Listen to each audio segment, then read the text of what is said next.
Bismillah ar-Rahman ar-Rahim, Assalamu alaikum, and welcome back to another timely episode of Muslims Uncensored. Now, there's been some major developments which we're going to dive straight on into. It's time to mobilise. The general election has been declared for July the 4th, if I'm not mistaken. So now is the time. Now is the time. Mobilise, mobilise, mobilise. Muslims now have to step up because our brothers and sisters in Gaza need us. They need us to get some proper representatives into Westminster, the sewer that is Westminster, clean out the swamp, get some proper representation in there and replace those slugs with some beautiful butterflies who can fly the flag of Palestine high, among other issues, inshallah. And one potential candidate who could make it to Westminster, inshallah, is none other than Shakeel Afsar. Welcome to the show. Roshan happens to be here as well, unfortunately, but he's a set fixture. He's a set fixture, just like the plant, so you all knew he was going to be here as well, so no introduction needed. Shakeel, welcome to the show. No, thank you very much for having me. It's always a pleasure to sit down with you guys. So you've come all the way down here from Birmingham, and a lot's going on now. So you've announced your candidacy.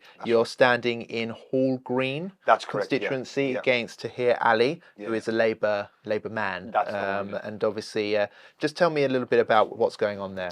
So as you know, we've been working in the constituency since 2019 on many sort of different issues. You know, taking all the stick that these organisations and the councils give to innocent people. And you know, a lot of people who know me knew that I was gonna do this anyway. And with the fact that I was very closely supporting the mayoral candidate Ahmed Yaqub in the mayoral race, it was only a matter of time before I was going to announce, which I did quite early on compared to everyone else in my constituency. And I think Tahir Ali as well, with that history, I think he was expecting that I'm going to stand, you know, to represent my people, which unfortunately he hasn't been able to do. So the campaign's full-fledged. Where I was talking to the constituents, talking to the community, and we're hoping that we can go into the corridors of power and, like you said, get these slugs out and replace them for some nice butterflies. I remember when you doorstepped Tahir Ali about 4 years ago. Do you remember that? It was the hustings. Yes. Yeah. That was funny, actually. Is that the history you're talking about? Yeah, well, that's the history I'm talking about. So with the hustings, actually, we remember we went with like 6-7 of us, and I only got in, and when I got in, the things he said, like, come on, Muslim parents are bigots, etc. So I had to hold. Plus, those were my activist days. Well, we have to bear in mind, those were my activist days. I just happened to be there at the time. Yeah. Complete coincidence. You remember the guy who was shining the light with the camera? Yeah. Was that me? No, Roshan was recording and there was some chap coming and he started shining a light at your camera to stop you recording. What is Tahir's majority? Tahir Ali's? Is it a big majority? Or? At the last general election, I think it was around 30,000. 30,000 majority? Yeah. But so it's an uphill task then? It's an uphill task. We know that, but again, people's feelings, emotions in the constituency have very much changed from 4 years ago. Yeah. 4 years ago, when I was helping the independent candidate then, Raja Godzif, against Tahir Ali, a lot of people were like, no, we need to get Conservatives out. We're voting Labour because we don't support them, but we need the Tories out. It's not like that now. You know, in Birmingham, you ask anybody, go on any street, they say, we don't support the Tories or Labour. It's a big independent movement now running in Birmingham in every single constituency. Yeah, we have got the problem where people, unfortunately, highly educated people are not coordinating themselves. If a candidate's already been, put his cards forward, if you've seen that he's credible in the community, if you've seen that he can handle himself on these mainstream news channels and, with these mainstream pit bull anchors who try to rip you to shreds, then you should support that candidate rather than... What's your pitch to the voters then? So my pitch is for the voters is that I'm going to be the representation that they never had. So we are going to be talking about the issues that nobody talks about. And the obvious ones are Palestine, Kashmir, but even more local issues. Like somebody mentioned to me, what are you going to do about the potholes? Now, the potholes might sound like a little small issue, but it's actually not. When the average working man who is hand to mouth has his car fall into a pothole and then he has to pay considerable amounts of money to repair the car, that's for him choosing between feeding his family and repairing his car. If he gets his car repaired, he can't feed his family. And if he feeds his family, he can't get his car repaired. If he doesn't repair the car, can't go to work. If he can't go to work, he has a direct effect on his financial and mental health and the wealth. So there are a lot of issues within our community. And a lot of these, I have to say, unfortunately, I would urge brothers and sisters that don't split the vote. You know, if you have a candidate who's been on the front line, don't just come in on the Palestine ticket. You have to be, you know, demonstrate that you've been there for the people. So we are going to talk about the vote splitting issue because it's an issue that's popped up in areas like Bethnal Green, for example. But just before we move on to the wider general election, obviously people who may know you from the past will know you for things like stepping up for parental rights, over RSE and LGBT-related education in schools. You've defended the honour of the Quran a few times during protests like the Lady of Heaven movie protest. Risked my life doing so as well, may I say. So when that movie came out, we had a choice just to sit back or raise awareness, and I always put myself on the line. And my mum and dad sometimes say, look. When you ghosted the Hindutva guys. So we just happened to be there. Hindutva at the cinema. That was another thing. The Hindutva outside mailbox, and then the Hindutva at the cinema. So, you know, I believe that I've been tasked to do this. So my question to you was going to be, are we going to see more of the same if you get into Westminster? Are these the issues that you're going to stick with you? Are you going to represent those issues? Or are you going to go all mainstream? You're going to go Hollywood. You're going to forget about us guys. No, absolutely. How can I forget you guys? You guys were pivotal in, you know, actually raising the awareness when the RSC curriculum. Look, for me, I'm from the grassroots. I'm going to stay on the grassroots. That's why I've decided to stand as independent. Right. I won't have nobody whipping me into shape. I will say what the constituents want. I will behave how the constituents want. And quite rightly, the main core issues to my heart are always going to be there, but there are a lot more that we need to expand on. Right. Can I ask one more question? Yeah, sure. Sorry, I'll let you get in. But, you know, what I wanted to ask you, Shakeel, is that Tahir Ali, you know what he's going to say to the voters? He's going to say, all right, I'm Labour, but I voted for a ceasefire.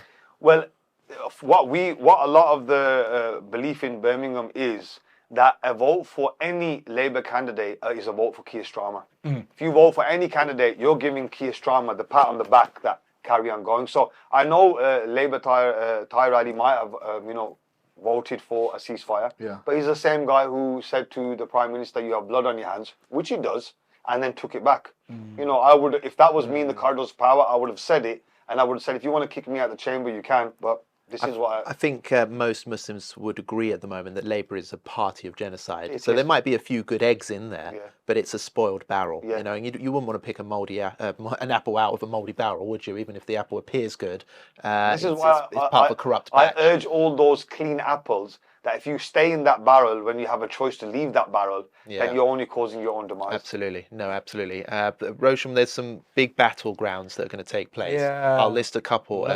There's obviously there's an interesting one against Jess Phillips, another Birmingham seat. Jodie McIntyre, a Muslim convert and pro-Palestine independent. I think he's trying to link up with Galloway's party, the Workers' Party. He has linked up with. He has linked up some. So that's plus there's George Galloway standing again in Rochdale. Andrew Feinstein standing against Keir Starmer. So that's a very interesting one. That's one to look out for. Ahmed Yaqub is standing as an independent again against Shabana Mahmood. That's a really, really big one.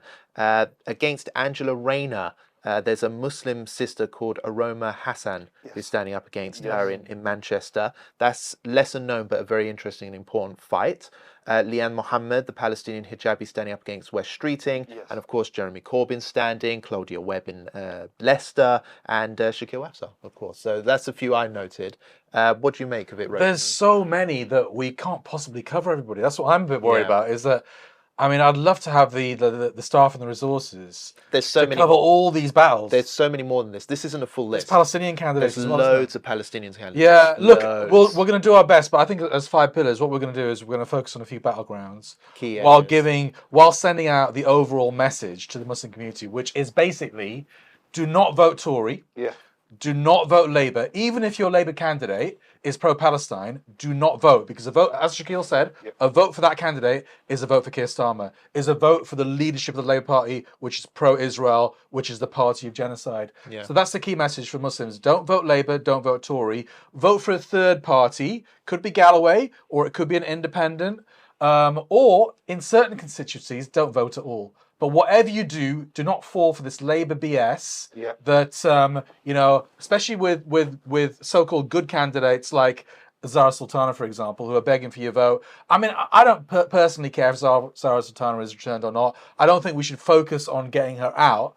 but we should not vote for Labour. We have to cut this umbilical cord between our community and the genocidal Labour Party. And if that means the Tories get in a few constituencies, so be it. Because this is a long-term effort to basically punish these parties of genocide for what they've done to our brothers and sisters in Gaza. And that's the only way we're gonna get them to realise that they can't just use the Muslim community to sway the votes where they want. And it will also demonstrate how the Muslim community in recent years is getting more politically active. And year on year, we will becoming more stronger. And inshallah, one day, I predict that the Muslim vote will have massive change. As long as we can get organized, we will have, in the corridors of power, we are already, but we will be furthermore where we can put a stop to certain arms deals that are being pushed through Parliament, certain, motion. And this is exactly what our plan is. I think, the fact is that we have an obligation to step up now because, for so many years, Muslims in this country, I feel, have been treated like second-class citizens, like a slave class who are expected to vote for Labour, regardless of whether they get anything back in it or not. But that relationship, the slave-master relationship, is coming to an end. It's coming to an end. And I think Muslims have to step up now and prove to Labour especially that, no, we're not just going to nod along, yes, sir, no, sir, here's my vote, sir. Muslims are decent, honourable people in this country who enrich this society. They're hard tax-paying citizens who deserve better. And if did you see what Angela Rayner said recently when she made an appeal to Muslims? Did you watch the speech? That was embarrassing to watch. How disgraceful. She basically offered nothing. She literally offered them nothing, a few peanut gestures. But is she going to condemn Zionism? No. Is she going to call for an end to arms sales? No. I don't think so. It's literally keep voting for us and you'll get nothing. And nobody wants to see what's happening. And only last week, the Labour Party were supporting the ICC. The Conservatives didn't support the ICC. So with this general election on that issue, we can't affect anything when we're not in government. And I'll be honest with you, if Labour get into government, we are limited. I will be honest. I'm not going to promise you, because Biden, who's the US, who has way more influence, has only got limited influence in that. And Qatar, Saudi Arabia, all of these people, we are all working to stop what's happening at the moment. We want to see that. So I promise you that's what we want to see. And if Labour get into power, we will recognise Palestine. I will push not only to recognise, there is nothing to recognise at the moment, sadly. It's decimated. We have to rebuild Palestine. We have to rebuild Gaza. That takes more than just recognising it. But I won't say things that I can't do. I cannot bring about a ceasefire. I am really sorry about that. But that is a failure of the international community. Yeah? I wish I could do that. It is not in my gift. Why did those Muslims allow through the door? Why are we even having a conversation with Labour? Full stop. Literally, just shut the door in their faces. Yeah. We don't want to even talk to you, We're literally here to punish you at this election and to make sure you realise that you can't take us for granted. And maybe after the election, we might have a few conversations with you, hard conversations, and you better do what we say. Yeah, it's absolutely. Too little, too late. Unfortunately, at the time of slavery, you'd have people from within the slave community who would sell slaves. They were called house slaves. Well, there was another word used for them, but I won't use that. They were called house slaves, where their masters would, give them a bit more privilege and use them to then, get more slaves. And this is the reason why is the Muslim community allowing her. And half the people in the room looked like they didn't even want to be there. And it was really cringy to watch the way she was sitting down and saying, and why are Muslims need to know that the power is with every individual. It's not, he's going to decide. You need to decide. You came into this world alone. You're going to go alone. You're going to be held accountable alone. Even if she did come, like in the video, if I was there, what would have happened? We would have started to say, hold on. We would have clarified it and made sure we sent her down with her ears folded between her head. Because this is exactly what we need to do to teach them a lesson that you can't do this to us anymore. Labour, what's happening now, and this is my warning to Muslim voters out there, Labour are now going to start playing nice. They're going to start using nice words. They're going to sound a little bit pro-Palestine here and there as well. And they're going to admit things. They're going to say, well, we know that you're angry about what's going on. We're angry too. Yeah. We're angry too. Yeah. We're starting to tell Netanyahu a thing or two. We're warning him, telling him to stop. We're speaking about Rafah and things like that. But this is a phony, this is the Fox mentality. Yeah. And we have to warn Muslims, don't be colonized with the mind. Yeah. You know, wake up. These are weasel words by people who took a position in this conflict. They took a side. And it wasn't the side of the Palestinians. It wasn't. It wasn't the side of the ones getting mutilated and butchered, all these women and children getting killed in Gaza. They didn't take their side. Like the beheading Keir of Starmer made it clear in that LBC interview, which still rings home today. Remember those words. He backed Israel's right to defend themselves. He calls that Israel's right to defend itself. A medieval-style siege, cutting off things. And what's Angela Rayner's promise? Oh, we know that there's not enough aid getting. We're going to send more. Don't worry. We're doing our best. She even promised. She said, I'm sorry, I'm not going to promise we'll do anything if we get elected to power because our power is limited. I'm sorry, but there are so many things that we expect and we demand as Muslim voters in this country. 100%. And we cannot allow our demands to be watered down in the slightest. If you are not going to at least take a hard line anti-Zionist position, this political ideology, which is about apartheid, it's about racism, it's about supremacism, it's about colonization, land theft, killing kids. If you're not even going to condemn it, if you're not even going to condemn it publicly, in those words, I condemn Zionism, I condemn the IDF as terrorists for what they've done, these terrorist acts against innocent civilians in Gaza, then no, don't give them even the slightest entertainment that we might give you a vote. Absolutely. That's the fact of the matter. Roshan, coming on here, maybe we should go to Bethnal Green let's as move well. on. Let's move on to Bethnal Green. There's this is one of the dangers. So I think the passion is there. We're ready to mobilise, but in some constituencies there are too many candidates stepping up. There are too many candidates. They're all rushing to it. They all feel like they've got a claim and an ability to win. But what's going to happen is it will divide the pro-Palestine vote, and it will give Labour the win that they need, or the Tories the win they need. Bethnal Green is a key example. There's more than one. There's Mohammed Akunji, who stepped up. There's also Ajmal Masroor, who stepped up as well. Maybe some others. I mean, look, I'm really sad about what's happening in East London, in Bethnal Green. I think it's a disgrace, actually. It's a shambles and a disgrace. And I am minded, as editor of Five Pillars, to completely ignore Bethnal Green, not give it any coverage whatsoever. We know Mohammed Akunji. He was on this show a few months ago. I know Ajmal Masroor. I respect them both. They're both good brothers.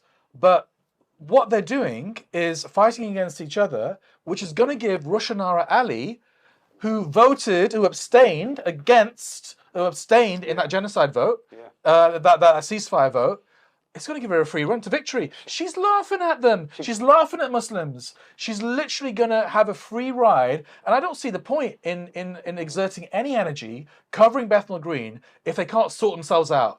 Flip a coin if you have to. Ajmal, Mohammed Akunji, flip a coin if you have to. But you can't both run. And if you're both going to run, then I'm just going to completely ignore you. Yeah, absolutely. I mean, let's focus on serious Muslim politicians who are putting the community ahead of their own personal ambition and are trying to take out Tory and Labour candidates. That's what I want to focus on, not infighting amongst Bengalis or Pakistanis or Arabs, whatever. This could turn into a fitna. And let's remember the teachings of the Prophet. Let's remember the early Sahaba. You know, let's follow their legacy, their example. Let's put egos aside. We don't have time for this. We don't have time for this. So let's sit down, come to an arrangement, make a deal if you have to. Maybe, I don't know, make if one steps up, the other could serve in their campaign, and if they win, then they can perhaps work together somehow. You know, but find a solution. Find a solution. What's your advice, Shakeel? Yeah, absolutely. We notice the same thing actually happening up and down the UK. So it's not only Bethnal Green, it's happening in Birmingham as well. So there's an area, Hodge Hill in Birmingham. They've got 6 candidates. 6 independent candidates. And even like in regards to my constituency, now I've quite early on announced that we're going to stand, but that's not a reason to stand, but that's not a reason to say that I'm the best candidate. But if we've already, the candidates who have announced early on, is the onus is up to the other candidates who wish to stand to reach out to them to try to come to some collective decision rather than just saying, oh, I'm standing as well. So, because what happens is if somebody like, I think Akunji announced quite early on. So if he did, the other candidates should have approached him and said, look, we've got an interest as well. How can we facilitate each other? Because our community is telling us to stand as well, which is fine. But I totally agree with you that if they don't, it's going to be a complete shambles. Keir Starmer is going to be laughing his hat off, thinking, "Oh, this he's going to save so much on the election campaign budget because you won't need to do any campaigning because they'll be doing the campaign." I personally think Labour, I can't prove it, but I think they're putting certain people up to split the vote. I'm not talking about Ajmal or Mohammed Akunji. But yeah, they need to sort themselves out. I mean, I don't care if Ajmal or Akunji runs, either of them. I'm not going to choose between them. I'm not going to take a side. As far as I'm concerned, they're both good brothers. But one of them has to run, not two. See, you're absolutely right there. And I think with Brother Akunji and Brother Ajmal, they've been doing a lot of work with the community. So they got credibility. They've been doing stuff. In Birmingham, there's candidates who prior to November 2023 have never been seen in the constituency, have never done anything for the constituency, have never took no shots or cost orders or, protests or anything like that. So it begs to bring back to your speculation that Labour, if you were in Labour and you wanted to break the vote, the easiest way is to just pay £500, put up the candidate, and that's it, job done. You'll save so much more. They'll take less than 500. They'll do it for like £5. So this is very careful. We must remember that in a community, if you know somebody's already announced to take on Labour, we must rally behind them. And if you still want to stand, you believe that you're the right person, then you must mediate with them and and with the community. And come to some sort of consensus where you brothers and sisters, if this is happening in your constituency, you have to put pressure on people so there's a unified one candidate to take on the Labour or the Tory, whoever it is. Don't accept it. I mean, obviously, when I say pressure, I'm talking about verbal pressure, emotional pressure, not physical pressure. But yeah, it's unacceptable, completely unacceptable. Yeah, we have to grow up and be mature because there's so much at stake here, and there's so much potential for us to do really well here. That if we're going to be our own worst enemies and scupper it and give Labour an easy win, then shame on us. And I think we'll be held to account for that in the end. Exactly. It does bring it back to what he said, that it is. We have to be very careful. Because when the Labour Party knows that we've got a strong chance to give them a good spanking, they will be putting candidates up. It's common sense. It's the best strategy for them that they could. At this stage, they're running scared. Let's not end it with them laughing at us. We've already got them on the ropes. Let's secure the win that we need. Sorry, there was a brother in Luton South. You know, Atiq Malik is running in Luton South. Yes. There was a brother who'd already declared he stepped down in favour of Atiq. Wow. That is the spirit of Islam, quite frankly, and community. He has the good of the community ahead of his own personal ambition. Mashallah. I'll put that on our social media platforms. Beautiful. That brother needs big enough. Yeah. If I meet him, I'd shake his hand, invite him out to eat, whatever it takes. But honestly, he did the right thing there. What an honourable decision to make. I want to bring something else up. It's related to the general election as well. Reform UK, the right wing. Obviously, people know that the Muslim vote is going to be a big feature here. Palestine's going to be a big feature. This is a general election for Palestine, for Gaza, first and foremost. I personally don't care too much about gas and water politics this election. This country's in a mess. It will be a mess, whoever takes over government. I'm confident of that. We could talk about that till the end of time. This country's a mess. But the fact is, we have a chance here to help Palestine in our own humble way. That's the focus. And there are people in the right who don't like that. And they're starting to attack Muslims as part of their campaigning. And we saw that on Sky News played out when Nigel Farage spoke about apparently Muslims being an issue here. Let's play out a clip it now just to get exactly the words that he said. We have a growing number of young people in this country who do not subscribe to British values, in fact, loathe much of what we stand for. So what do you do? Who are we talking about there? Oh, I think we see them on the streets of London every Saturday. What do they look like? Oh, we're talking about... What do they look like? Are we talking about Muslims here? We are. And I'm afraid I found some of the recent surveys saying that 46% of British Muslims support Hamas, support a terrorist organisation that is prescribed in this country. So and what's interesting is that this Prime Minister is building up far more of that population than anybody before in history. So yeah, that's pretty clear, isn't it? Muslims are an issue here, and we should be cautious about them. And things like they're exerting political pressure now, they're mobilising, and this is apparently a bad thing. This is what we're hearing, and I think that'll be a big part of this election. So Muslims are going to come under attack. Absolutely. And I think we need to be mentally ready for that. With somebody who's done fierce debates with Nigel Farage, all he's saying is Muslims shouldn't have a voice, and Muslims should just sit down and say, yes, sir, 3 bags full, sir. And their problems, and, if we're massacring, killing and beheading their children, they shouldn't come out on the streets. They should just say, oh, it doesn't matter, it's okay. Here, maybe have some money, do some more. This is Nigel Farage. Unfortunately, we all know he's, his core values to his core and what he believes in. And it's quite shameful, actually, for him, as who claims to be advocate of Britishism, and for him to say that he's so proud to be British. But I'm sure the British claim to be the bastions of human rights. So I'm sure that they're leading on going around and delivering democracy. So, it's nothing that will be not new from for Nigel Farage. But our message to Nigel Farage is you really need to come to one of these protests and see that your British citizens are actually walking with the Palestinians. Your next generation in the universities who are predominantly British people are standing with the Palestinians because they can see through common sense. But unfortunately, you've just got this anti-Muslim filter on. Maybe we need to take him to Specsavers, get him some new glasses or something. He's condemned all of these groups, by the way. He's condemned the protests. He's condemned the students. I mean, he's literally not happy. Anyone who doesn't agree with him, he just condemns them and starts smearing them as some kind of like radicals or extremists or anti-British. I'm sure if Tommy Robinson was to come onto the streets every Saturday, he'd be applauding and saying, very well done, very well done. Or he just won't say anything at all. He'll just give it a pass. I mean, Roshan, what do you make of the comments? Well, I mean, Reform UK, that is Nigel Farage's party. They're a bunch of losers. They literally are a bunch of losers. We saw that in Rochdale, didn't we? We saw them humiliated. No one votes for them. And even their own constituency don't vote for them. And the reason why they exist and they have so much attention is because Farage is a big platform.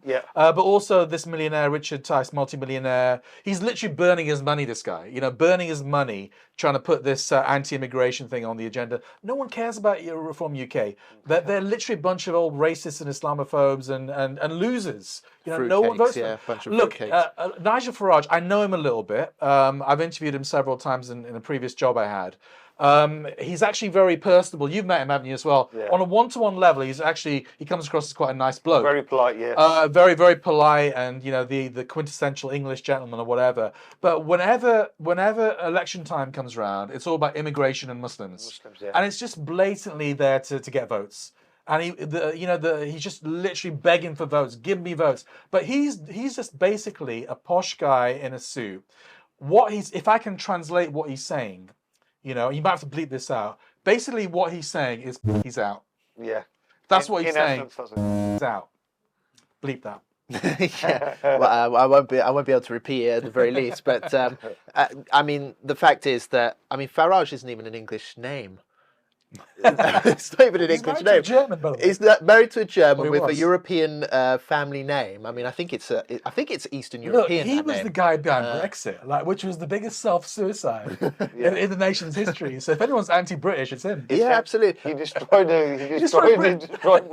I mean, as someone who actually has like a British name, a British background, I'm more British than the royal family, to be honest with you. If you look at their family tree, I mean, they're not even British. They're German. British at all. So as a British person, let me just say to Farage, if you don't like this country, if you don't like Muslims being here, get lost. Leave. Get out. Leave. No one wants you to stay. I'll happily fund a first class Go ticket. Rwanda. Exactly. You've got Rwanda option now, haven't you? Get out of our country. If you say you don't like it here, leave. But this is Britain. Britain is a multicultural place. Yeah. So if they don't like it, leave. And Islam's a force for good. I won't have it. As a proper true Brit myself, I won't be having all this. Islam is a force for good on the world. British foreign policy is not. Just look at what's going on in Gaza. It's not Islam massacring kids there. It's Zionists with British help. So I'm sorry, but if you don't like Muslims in this country, get out. We don't want you here. I don't want you here, and I'm proper British. So what can I say? What's going on in Finchley? I was out of it this weekend, but there's Finchley, yes. A prime example of the Zionists there, what they stand for, what they're all about. I think you probably saw those videos, and they did go viral on Five Pillars as well and elsewhere. So basically, there was this cinema in Finchley. It's a famous little indie cinema called Phoenix Cinema, and it was holding an Israeli film festival. So obviously, the pro-Palestinian people quite rightly didn't like that. They went there, did the protests outside. There was some graffiti allegedly. And then suddenly 1,000 Zionists turned up with Israeli flags and they held a big protest because Finchley is, they call it a Jewish area. In fact, there's more Muslims. I know Finchley very well. There's more Muslims there than Jews, I think. Yeah. But they always call it a Jewish area, So anyway, quite a sizable pro-Israel demonstration turned up. And it was peopled by a lot of far-right as well.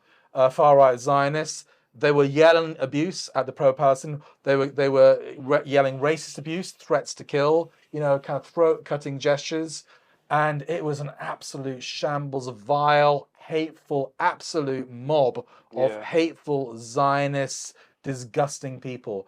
And you had these Zionist accounts saying, oh, the Zionists, the pro-Israeli people have turned up and we will not allow the Hamas lot to kind of dominate the streets of London. Nonsense. I mean, they unmasked their true face. Yeah, Literally, Zionists, I mean, it's just one example of how Zionists, the true ugly face of Zionism and Israel, has been unmasked over this last 7 months. I know you've seen this, Shakeel, so we'll go to it. Another example that went viral recently, thanks to Five Pillars' help as well, was someone who claimed to be an IDF soldier on the underground, basically targeting Muslim women and women of color, black women as well, and was shouting at them, haranguing them, called them dirty effing Muslims, that type of thing. I'll play out a clip now just so you can see it. I need you to repeat that. Dirty fucking Muslims.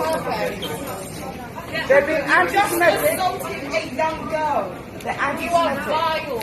You are below it. You're a poor excuse for a human being. How dare you? And I'm an IDF. You don't want to touch me. I'm an IDF soldier. I don't give two flying fucks. Don't touch me. That's what I'm doing. Ask him to get him away. I'm an IDF. I'm an IDF soldier.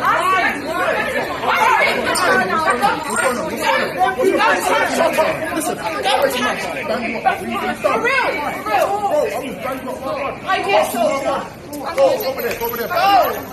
The funniest part was the end when that brother stood up to him and then he went all sheepish. So in typical Zionist fashion, they're tough on unarmed women and children, very strong, very masculine men. But then the second a man steps up to them in an equal situation, they shy away and run with their tail between their legs like little cowards. It's what you were talking about last week, wasn't it? About men have to step up to protect our women. Yeah, absolutely, absolutely. And I think this is just the latest example of what Zionists are all about. They always claim that they are stepping up against hatred.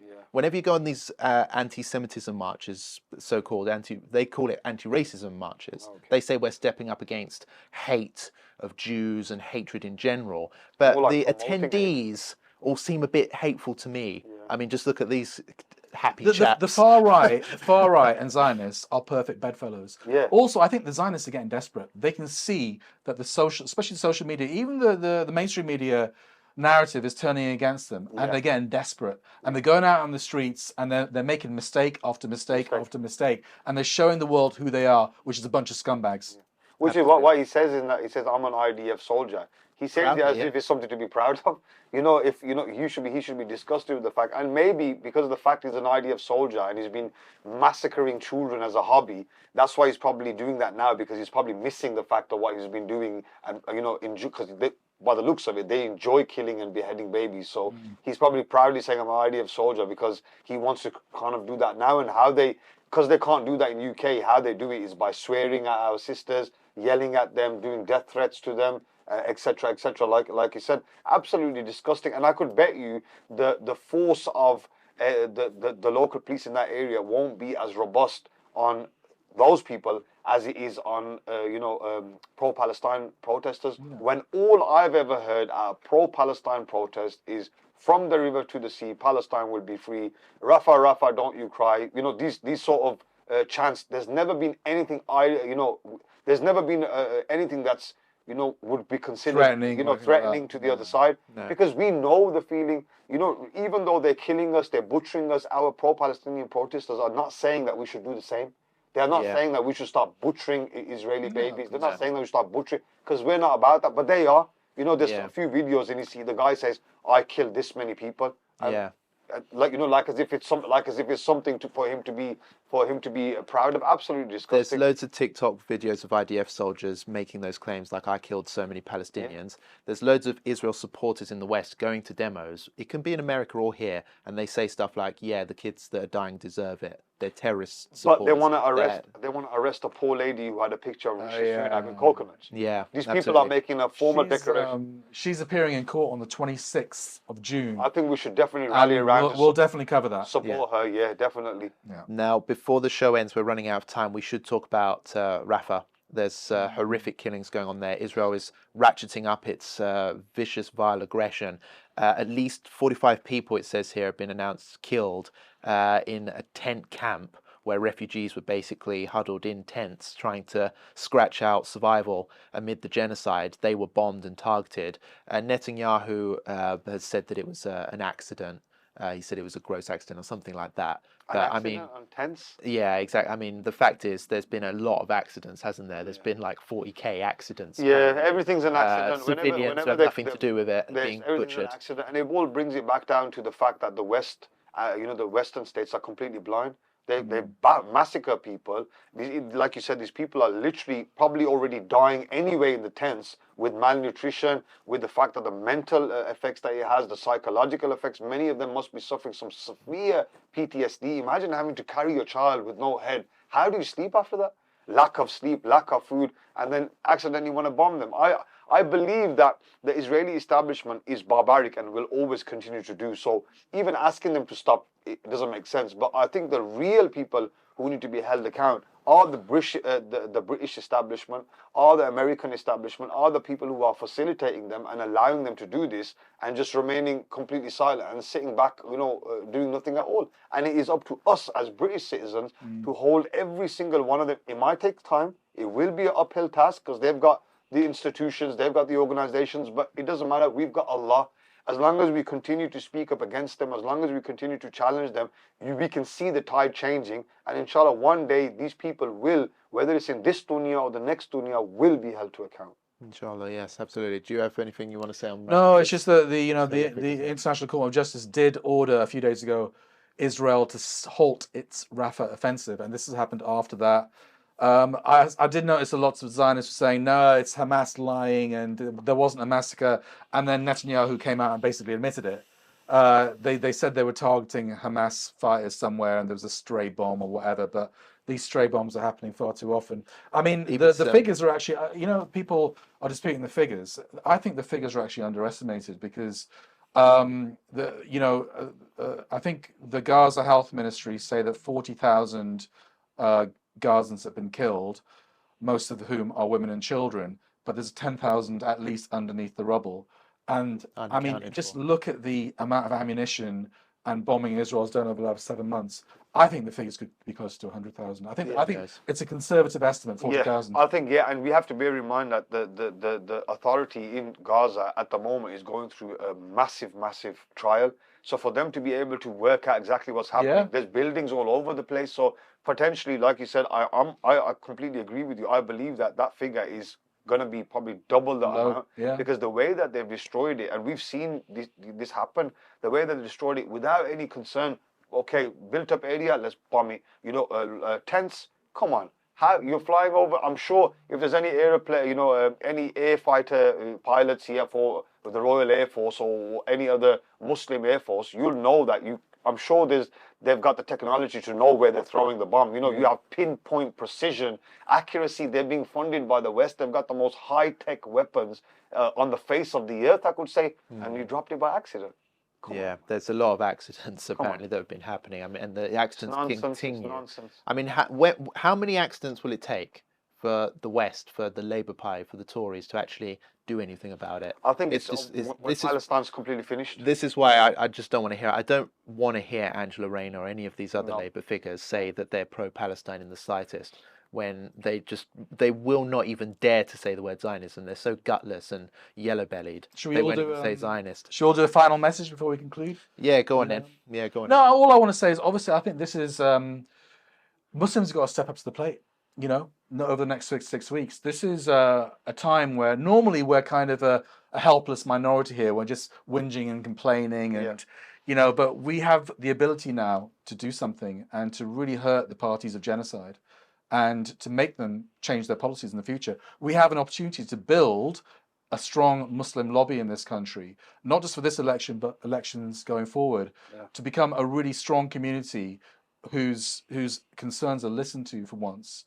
So I think we need to step up to the plate. So the core messages from me: do not vote Labour, do not vote Tory, do not split the vote. What else? Is there anything else? Is there a fourth clear message? Those are the three ones. Do not split the vote, do not vote Labour, do not vote Tory. I just would say to a lot of these candidates, because some of them are lesser known, or they've been known but they're fresh to politics. I think this might be your once in a lifetime chance to get elected. To be honest with you, this is it. The appetite for independence, the appetite to support Palestine, the appetite to punish the main parties, the two main parties in this country, is as high as it's ever been. And I think you've got to give it your all. I don't want to see any sitting around and just doing social media videos. No, you have get to out there. Campaign. I mean, as journalists, we're going to step up too. We're going to be touring the country soon and doing some reporting, trying to raise awareness of as many of these stories as possible. But give it your all, go in hard. We haven't got time to waste, and I think Muslims just need to step up. This is our big chance now. Also, brothers and sisters, if you're watching the show, and I know loads of you do, thousands of you do, our email is info@fivepillarsuk.com. info@fivepillarsuk.com. I want to see tips on the ground from all over the country. If something interesting is happening in your area, if you've got good videos you can send us that we can put on our social media platforms and it'll reach millions of people, send it to us. info@fivepillarsuk.com. And don't get scared. You're going to be attacked. Toughen up. Get that thick skin ready and be prepared. They're going to come at you with everything they've got. You saw what happened to Jeremy Corbyn. He offered real, genuine change. The establishment was terrified. He almost got to number 10. And look how the establishment in this country conspired to ruin and destroy him from the inside. Even his own Labour Party members stabbed him in the front, as the famous words were said. Well, toughen up. Be ready. They're going to come after you. Don't do like Modin Ali, with all due respect, the Green Party councillor in Leeds, who said some great things defending Palestine and promoting Islam, and then was forced to apologise when he did nothing wrong because of some backlash and criticism. Toughen up, be ready for a fight, and stand by your principles. And if you go down fighting. Don't walk away with this with any regrets. This is your once-in-a-lifetime opportunity, and there is too much at stake, and we have the moral high ground. Just step up, toughen up, and be ready for a fight. Shakeel, what's your final my kind of message is exactly the same, but I would like to add that for us as British Muslims and British people, it is now or never. If we cannot speak up for the plight of the Palestinians, and if we don't speak up, then I believe that we are equally responsible. When we have the ability to speak, when we have the ability to challenge them, when we have the ability to make change, and we don't, it will default and we will be questioned. We will be asked that, why didn't you speak? Why didn't you make change? And with regards to election, I completely agree. It is now or never as well. When you are voting, look into the candidate who you are voting. We must not replace yes men for yes men, because the last thing we want to do is, like you said, split the vote and let Labour in. So if you have an independent candidate in your constituency, if you've seen that they've actively been doing work and they've actively announced their candidacy, don't just announce because you have to for the sake of it. Arrange to meet with one another, regroup with one another. There's a famous saying that comes to mind: united we stand, divided we most definitely will fall. Absolutely. Well, thank you very much, Shakeel, for coming on the show. We'll keep an eye on your campaign with great interest. We might even see you up there in your constituency. I look forward to welcome anytime. Yes, and thank you to everyone at home. Please like, share, and subscribe. It helps the channel immensely, of course. And like Roshan said, don't forget to tell us about what's going on in your area in the head up to the general election. We may just be there to report on it if it is a good, juicy story as well. So thank you and take care. And until next time, it's Assalamu alaikum for now. Assalamu alaikum.